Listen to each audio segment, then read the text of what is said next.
Hey, what's going on, friends? My podcast every day is broken up into two parts on the free platform. The first part, Act 1, is right now. When it's all done, go right on over to Act 2 to get the second half of the podcast. Thank you so much for checking out my show. Hello, friends. Welcome in to the Eric Zane Show podcast, a daily show where I discuss news, nonsense, and my personal adventures from right here in the Impact Power Sports Studio. Online at impactpowersportsmi.com. A great place to shop for a brand new Yamaha golf cart. Perhaps that's what you're looking for. Perhaps a side-by-side e-bike, motorcycle, scooter. They have it all at Impact Power Sports. And they've got a great place to service anything of yours that happens to need some care. You can find them at impactpowersportsmi.com. A lot going on today, including breaking news. I just heard from O'Neill's doc, his vet, and it has me a little bit concerned.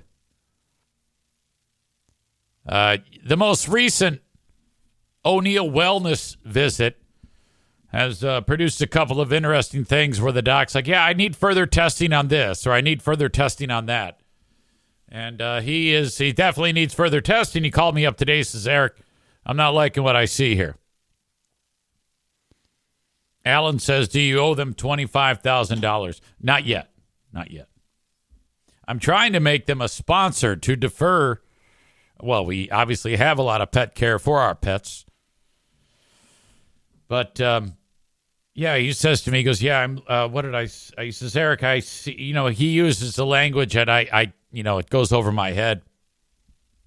But all I heard was alarming level of globulins, which sounds like something that goes door to door and says trick or treat. So the high level of globulins has led for further testing being required. So I go there today at 2:30 to give O'Neill to them for another blood test. Red Bull Brain Chris says, I'm not liking what I'm seeing here. Translates to boat payment coming up. My God. Yeah, I'm trying not to think about that element of it. You can't do that. I mean, you can do that. I can't think like that, though. The last thing I want to do is look into the Eric Zane crystal ball of future doom. Are any of you like me where, I used to be really bad at it, where I would, I'd look into this figurative crystal ball and I'd start like playing the what if game. Well, what if this happens? And what if that happens? And oh my God. You can't. You got to wall that off and you say, look, do not get worked up over things that have not happened. You cannot do that. And the trick is it takes practice. It's easier said than done. You have to implore that technique or implement that technique. I used the wrong word there. Several times before you start to actually have success. For me, it boils down to how many times have I predicted the future and it's actually come true? Very rarely.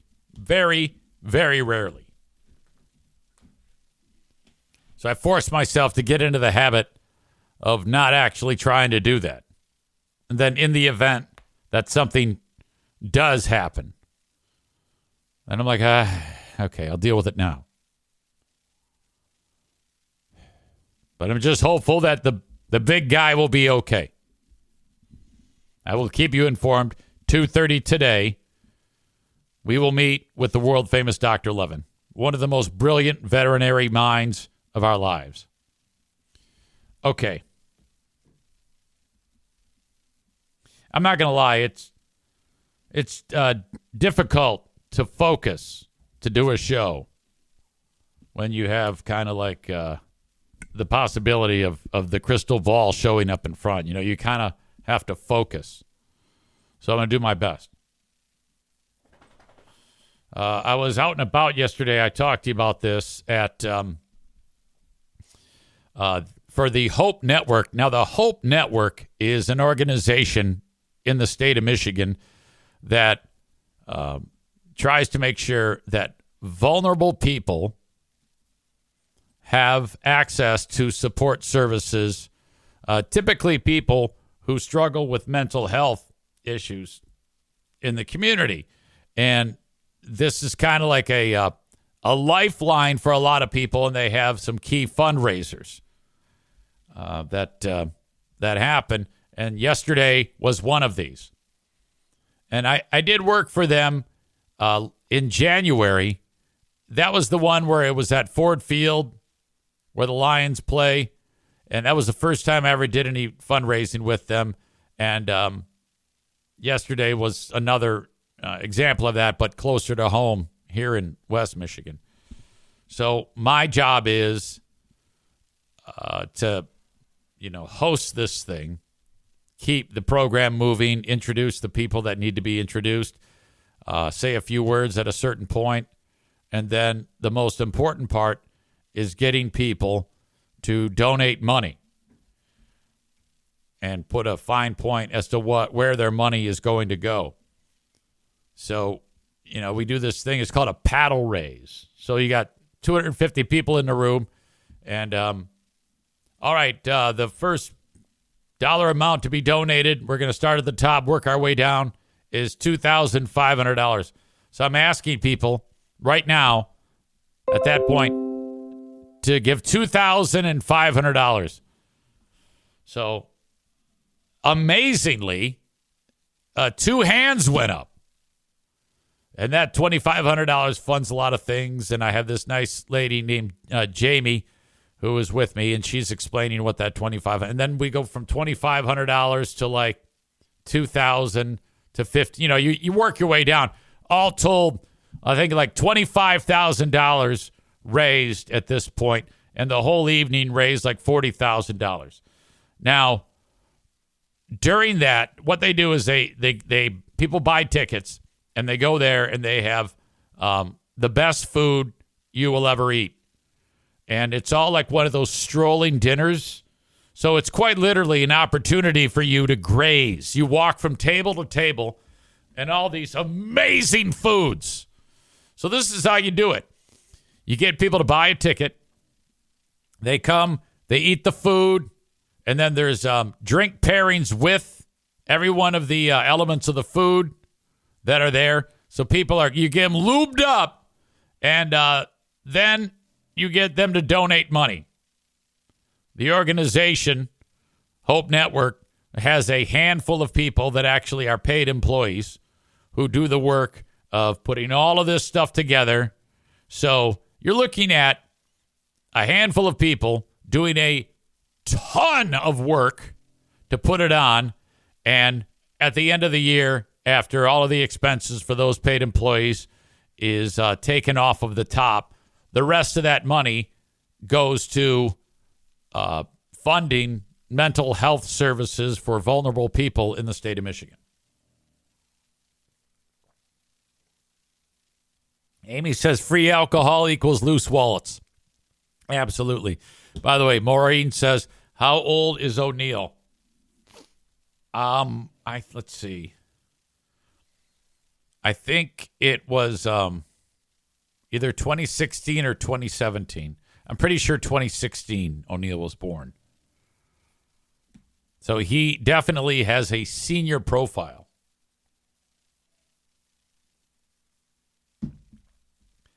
But I got to hang out with one of the legends, Ed Murray, the former kicker for the Detroit Lions. He works for Hope Network. He was there. I saw my boss there, and I did not tell him that I was talking about him in the past week. You're like, what are you talking about, Easy? Dan DeVos net worth. All right. I guess I'm having a hard time coming up with it. But he's listed as billionaire. All right. Net worth of Forbes listed Dan at $5.8 billion.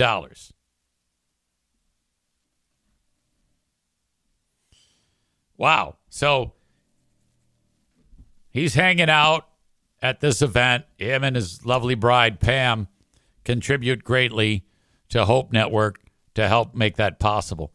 The DeVos family and the Van Andel family, as much as I bitch about my Amway experience, I don't care because they do a lot of good for the community. Now, they would be perfect if they paid me back for my Og Mandino books and my self-help tapes that I purchased at the Amway Cult Festival. But I don't think that's going to happen. I haven't brought it up with him.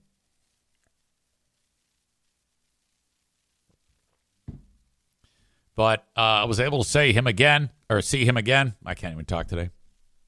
Shook hands, got to talk to him. I go, so how's the family, Dan? You do anything fun this summer? He goes, went to Italy. I go, oh, yeah. And to Dan, going to Italy is like me going up north. And he goes, man, I got to get out of here because my wife's coming home. And she's going to be waiting. She wants me home when I get home. I go, oh, okay, yeah. And now, to you and I, like if we're like, yeah, I got to be home when my wife gets home. We can picture like maybe you going out for a drink with your buddies, which that's what's happening here. And then your wife might be going grocery shopping or to visit her mother. And then when she wants you home by the time that you get home. But in Dan's world, he goes, yeah, my wife wants me to get home. I can't stay long. I go, oh, yeah, I can see. He goes, yeah, she's flying in from Fashion Week in Paris. She's been gone for 12 days. So I go, oh, yeah, that's very relatable, Dan. That is, of course. Before that, I said, yeah, every time you fly over my house, I wave to the helicopter. And he's like, ah!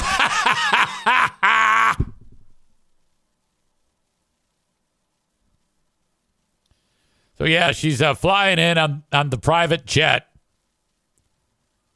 and getting the ride home.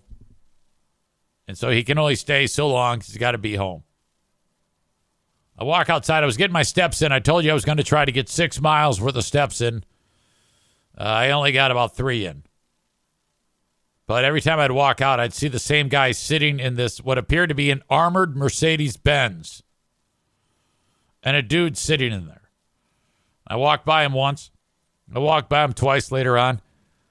And third time, he's like having a snack in there. And he's the same guy. And I figured it out. I go, you're Mr. DeVos's driver, aren't you? And he goes, yeah. I go, I thought so. What a life. I am racking my brain trying to come up with a moment during yesterday's engagement that I made an ass out of myself. But I think I don't know. There was the only thing that stands out as stupid that I did was you have a name tag and I put mine on upside down. And somebody had to tell me, easy, your name tag. I'm like, of course. That sounds about right. The guy who's named after this place, it's called the Goei Center, Goei. And the guy who it's named after is a guy by the name of Bing, B-I-N-G, Goei. And I don't know what part of the world he's from originally, but he's an immigrant from an Asian country. And it doesn't matter which one. All that you need to know is that I walked into there, and I've met him many times over the years because he used to own a company called Eastern Floral, which was on the corner. It doesn't matter where it is.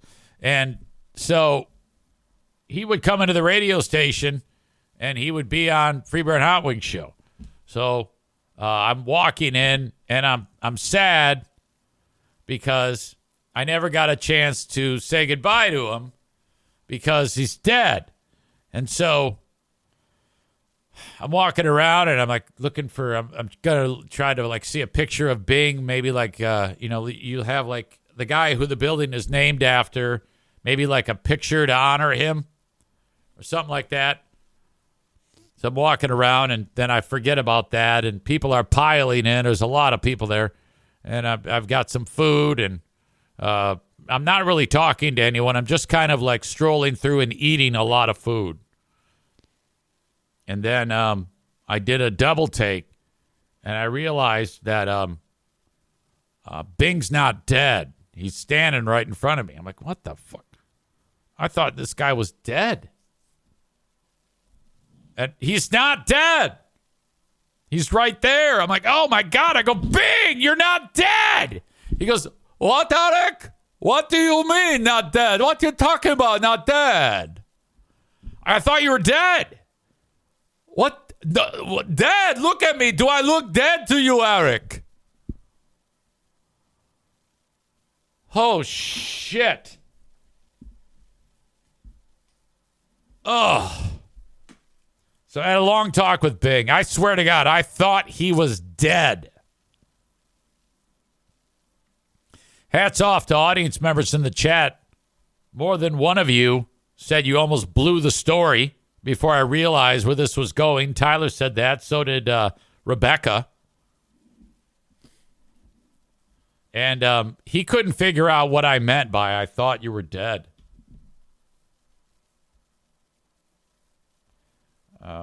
Hoping to get back to that.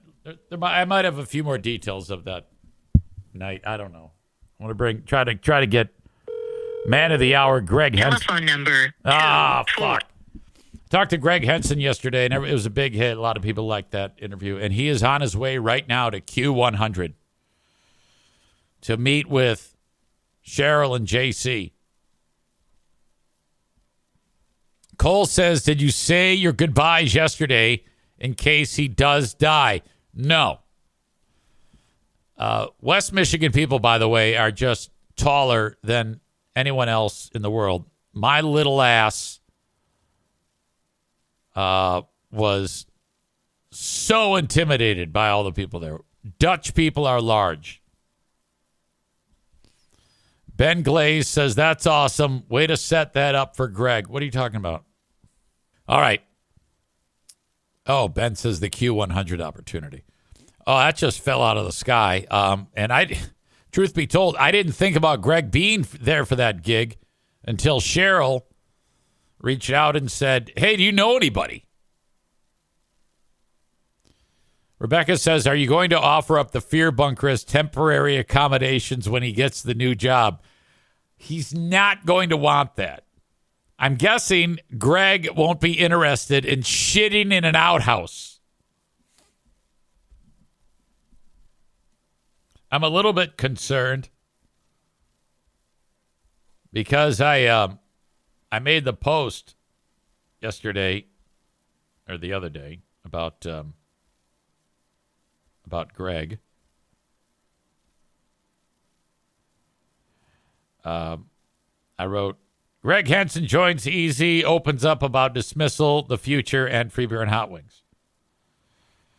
And a pal of mine, also in radio, Mary Ellen Murphy, she says, I have many thoughts on this. The guy didn't have the decency to even answer an email or a phone call. He's that important. So I'm guessing she is not a satisfied customer. So I looked for clarification. I said, which guy?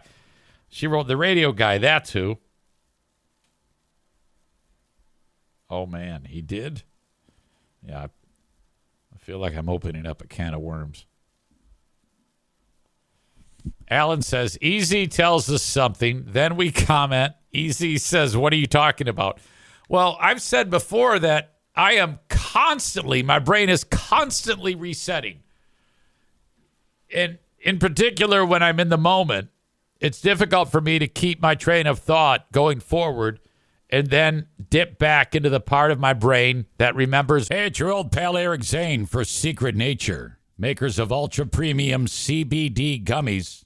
And I'm going to tell you how you can take advantage of a special offer to save you 30% in a minute. But let me share this with you. You know that I've got about 1 million things going during any given day. And I just recently discovered Secret Nature to help me keep it all together during the day and help me wind down when the day is done. Ultra premium CBD gummies from Secret Nature. Crafted with real botanicals, nothing extra, and designed to support your day with clean, purposeful functionality. I want you to try Secret Nature Ultimate Premium CBD Gummies. Organic, farm-grown, not made in a lab. You can try Bliss for clear focus and productive flow. That's what I use during the day. And Snoozers to unwind and rest at the end of the day. Consistent, measured CBD per gummy, so there's no guessing. Intentional formulations that feel clean and slot naturally into your routine. Take it from me, I keep it all together during the day with Bliss. And when it's time to relax, sometimes my mind is going 1,000,000 miles an hour from all of the things that I've done during the day and the things that I have to do on the next day. That's when I'll take the Snoozers to unwind. You need to try Secret Nature Ultra Premium Gummies. And here's what I want you to do. You can get 30% off of your first order at secretnature.com with code ZANE. That's secretnature.com, code ZANE. And then let me know how it goes. Again, get 30% off of your first order at secretnature.com with code ZANE. That's secretnature.com, code ZANE. Secret Nature, what I talked about. Does that make sense? I don't know about you, but that is what how it unfolds in my own brain. Donut Dan says it is awesome that you are helping make a mega station above the hard living line. I don't know about that, but I'm excited for him. And for everybody. Okay, today is another rip-roaring edition of a Big Fraud Thursday. We had been doing Big Fraud Wednesday for extended time. We're going back to Big Fraud Thursday today. And we will start it all off at 6 p.m. with Who Are These Free Beers? Show number 72. Ben and I will be live on Patreon at 6 p.m. for you to watch as it hits. That's the best way to get the first crack at the material is to subscribe to Tier 2 on Patreon and get it live. Or you can wait till the day after and I'll post the audio for the Tier 1 members. You can get it for free at patreon.com/Eric Zane. There's a 7-day free trial. Just click on that and off you go. And then after the free trial, you make your decision as, if you want to keep it going. If you do happen to sign up for a year, and you can do that, that option is there. You can do it month to month. And if you sign up for Tier 2 for a year, I take 10% off. So what was $120 is $108. If you sign up for Tier 1, which is just the audio, what was $60 if you do it month to month is $54. Ben Glaze with a little preview as to what he is going to be focusing on for the Who Are These Free Beers show. And he says some riveting paper plates talk is coming at you.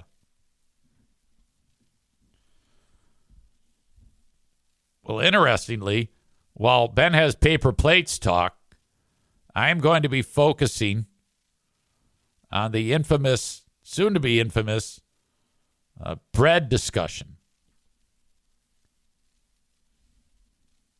The crew started talking about bread.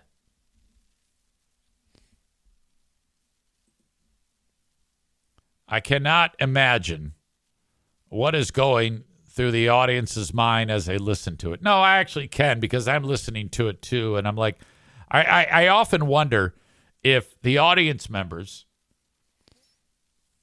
who support them ever have a moment where they're like, God damn, is this horrible? Because that's the type of moment that I want. I want those audience members of theirs having those moments where they're like, this is pretty bad. They're talking about bread. And not in an interesting way. Now, when they have those moments, if enough of them happen, there will come a point where they like, all right, I give up.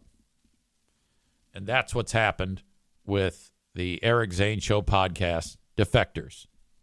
The ones who have left that show, left it behind them, and wandered over to here.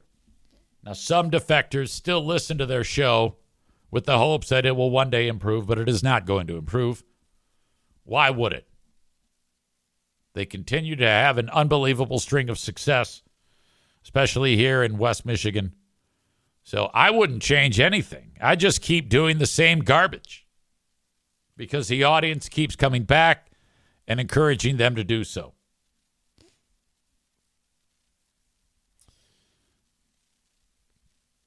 So I will talk to you with Ben Glaze coming up today at 6 p.m., followed up by another rip-roaring edition of the Ben and Eric Patreon podcast. We are now 1 week and 1 day away from one of the most devastating Curb Your Enthusiasm Eric Zane moments that has happened on this show. And if you, I can't stress this enough, if you haven't yet heard this, I'm encouraging you to at least sign up for the 7-day free trial and listen to last week, Wednesday's, the most recent edition of the Ben and Eric Patreon podcast to hear a incredible plot twist that just made me cringe. And you have to be able to watch it to see the expression on my face. I was reminded yesterday by Aram that there's a moment that happened the other day on the Patreon bonus podcast that I do every day after this show. And I'm trying to remember the context of how we got into it. Okay, no, I got it. I was discussing when a pet has to go to the Rainbow Bridge. And like when that's happening in that one room at the vet and you've got, and the dog is put down, or the cat or whatever animal, it's important that the pet owner stay with the animal to escort them on their very sad adventure as they get led off to the Rainbow Bridge. And I was talking about that and whatever. It wasn't really a funny moment. And then out of the blue, from the back of the room, the mutant gigglebox Amy, runner girl Amy, who, when this comment in the chat, also known as Gigglebox Magoo, we could all picture her just kind of like bebopping down the street with her ponytail flying as she's running with her little headband on and, completing a 46-mile run. She fires off the crack. Did you hold the hamster's paw? Well, not every one of you is going to know what this means. But I was like, what the? For those of you that do know,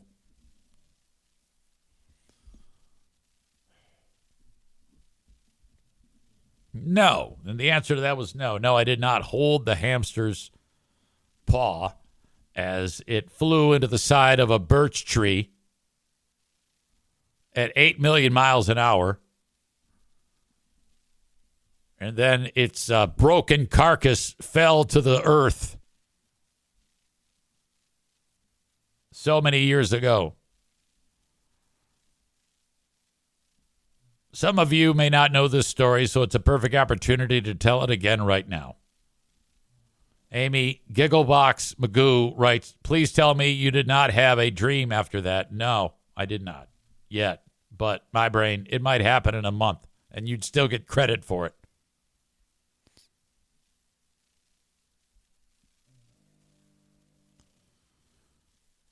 The hamster's name was Richie. I was living in an apartment with Pooh Bear. And I come walking in, and I noticed that the hamster appeared to be in distress. I picked him up, and I took a look at him, and he's not feeling it. And out of either his, in his butt region, I don't know if it was out of his pee-pee or his butthole, but the color green is not supposed to be there. So that told me there was something wrong. Well, what do? You call the vet. So I'm talking to the vet, and they revealed to me that, well, there's nothing we can do for the hamster. And I said, well, how can you know? How do you know what's wrong with him? She goes, no, what I mean by that is no one treats hamsters because no one cares. And I'm like, well, that's ridiculous. And she goes, they're so inexpensive that we don't even care for them. I'm like, what? That's so fucked up. What a thing to say, you asshole. How can you not care for them?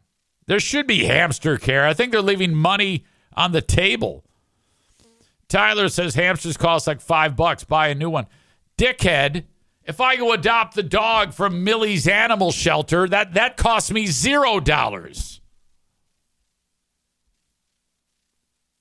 David, another cock, says they are throwaway pets. What a bunch of assholes.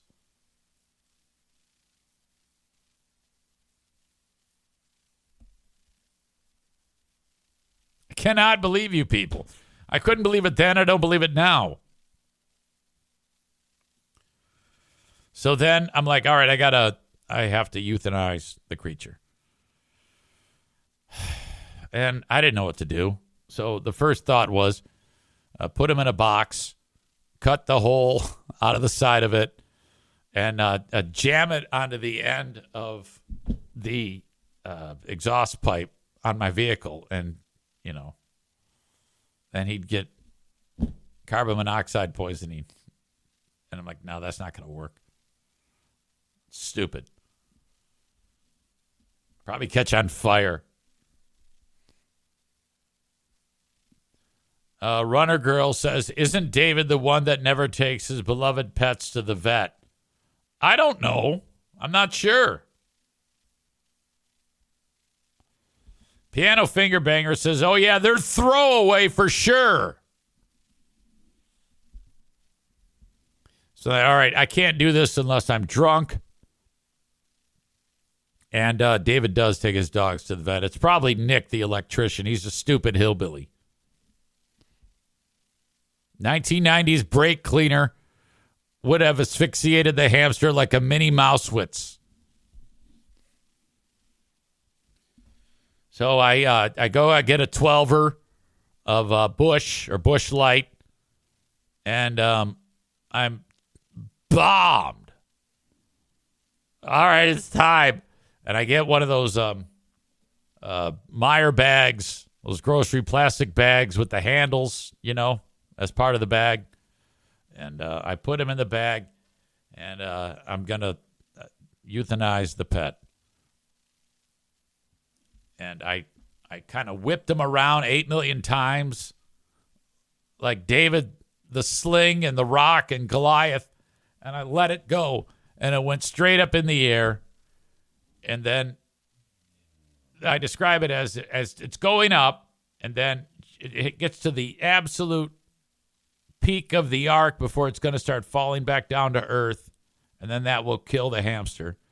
And then there's a little branch that it was flying by, and the loops on the handles of the bag went around that, and the tree went pluck, and it's hung up. It's 100 feet in the air, and it's not coming down. And I can see him moving in the bag. I'm like, fuck.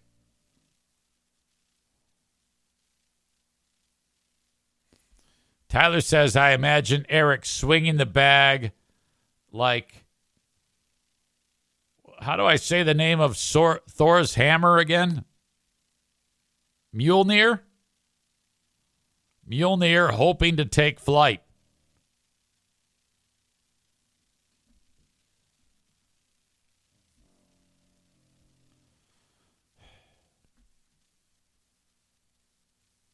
Cole says 12 gauge time. I start climbing the tree, and it's not a big tree, but I'm inching my way up it, and I can feel it kind of swaying back and forth.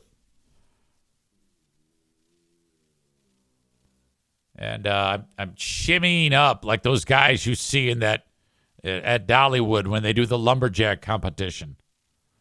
And I don't know how I'm able to get up. And then I start reaching some branches, so now I can climb up. But these are not, it's like I said, this is very unstable. So then I can go no higher because of the size of the tree. So I'm hanging onto it. I'm probably 30 feet in the air. And I start like moving my weight. And now the tree is swaying back and forth. And I'm trying to, and then amazingly, the branch lets go of the bag, and it starts coming down. But I can see right away the flutter action of that plastic bag has decreased the speed dramatically that this is going to fall. And it falls, and it lands essentially harmlessly on the ground. I'm like, fuck me. Get down the tree. Now I'm really frustrated. Now I'm full on sobbing. And then I'm like, oh, fuck this. This is fucking bullshit. Oh, my God. I pick it up. And then I start spinning it again as fast as I can. And I let it go. And it's like Halley's Comet. 1 billion miles an hour. And that's when it smashed that tree, and it made a sound. It was so destructive. It was so splatty. And then the inside of that white bag was instantly missed. That hamster was so destroyed.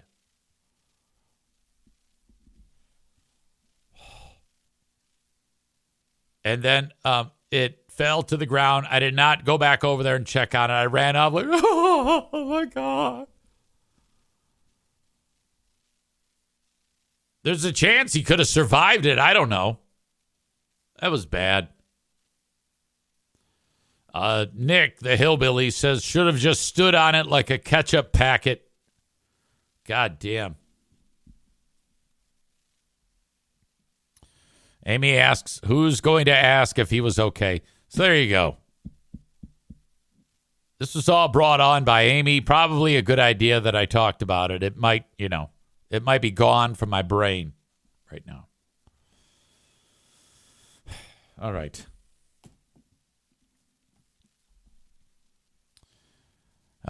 Thank you so much for checking out the show on Facebook and YouTube. I'm going to kick you out.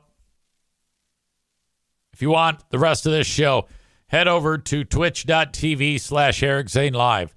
That's twitch.tv/Eric Zane Live for the rest of the show. And follow me there. Subscribe there. You can link up your Amazon Prime account, and you can get it ad-free. Otherwise, Twitch throws ads up right in the middle of when I'm talking about something and interrupts everything. Or if you want, you can pay for it. I think it's like $5 or something like that. And do it that way. Otherwise, it's totally free. Over at twitch.tv/Eric Zane Live. And don't forget me on Patreon. Big Fraud Thursday today. Sign up free. at patreon.com/Eric Zane. Email the show, as always, on the Shoreliner Striping inbox, eric@ericzaneshow.com. I always like hearing from people. So back to my time at the event yesterday. I made a new friend, and it was Yoda Whirl in the chat when I said that I like going out and doing these things from time to time and just getting out of the house. It beats sitting around doom scrolling. So if I have a few hours to kill, I definitely will do events like this. And I have a hard time when it comes to these charity events where, taking money, accepting cash. Like I'd rather donate effort and time than I would cash. So, like when the folks at Hope Network came along and they're like, yeah, we want you to host these events. I'm like, cool, great. And they go, okay, now invoice us how much this is. And I'm like, I don't know. I struggle with that. Now, if my whole career was doing things like this, that's a different story. But imagine going to an event like this, walking in, and for 2 hours, hang out with people, run into people that I thought were dead, like Bing, eat the best food on the planet, and talk on a microphone for 10 minutes for a charitable event, and then say, pay me. So that's what I do. I like to look at this as a charitable contribution. And I'm always looking for new things. And every time I have that there's an event, I always meet someone new. All right, that is Act 1 of the podcast. Act 2 is available right after this one. Go check it out. What are you doing? Don't miss a second of it. Thank you so much.